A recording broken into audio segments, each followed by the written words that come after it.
সেদিন মানুষ আফসোস করে বলবে, আহারে ওই যে জুলুম করলাম যে মানুষগুলোর উপরে, দুর্বল ছিল যারা, এই মানুষগুলোর সঙ্গে যদি চলতাম আজকে আল্লাহ বিজয়ী বানায় দিত।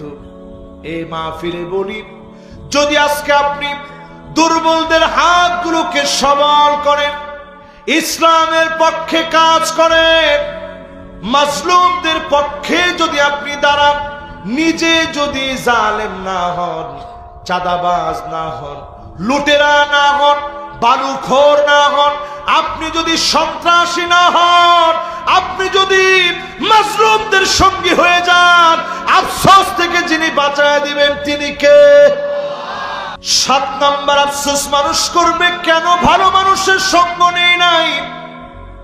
আপনি মসজিদে আসবেন, ফজরের নামাজের সময় ঢুকবেন, কিছু কিছু চেহারা দেখবেন একেবারে কালো হওয়ার পরেও মনে হচ্ছে যেন নূর বের হচ্ছে, ঠিক কিনা বলে?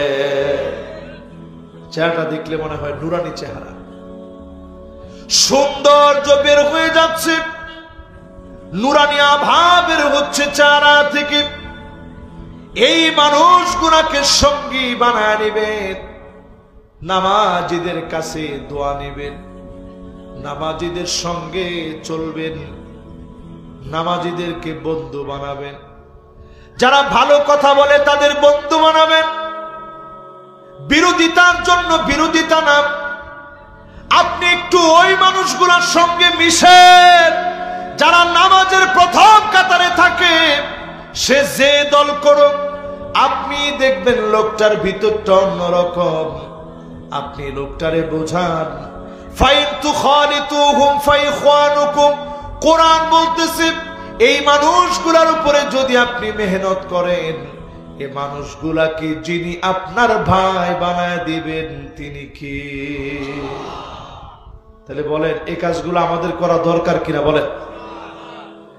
এবার দেখেন আজকের এই পৃথিবীর অবস্থা কি মুসলমান।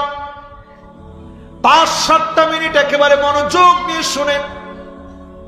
এই দুনিয়ার অবস্থা শেষ জামানায় এমন হবে, নবীজি বলছেন লুকা ইবনে লুকা, যেই লোকটার নাম নিলাম, নবীজি বলছে কাবার গিলাফ ধরেও যদি সে মাপ চায় তার মাফ হবে না।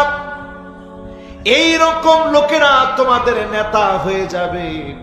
এখন তাকায়া দেখবেন প্রকাশ্যে ধর্ষণকারী লুটেরা ব্যক্তি অনেক সময় নেতা হয়ে যায়।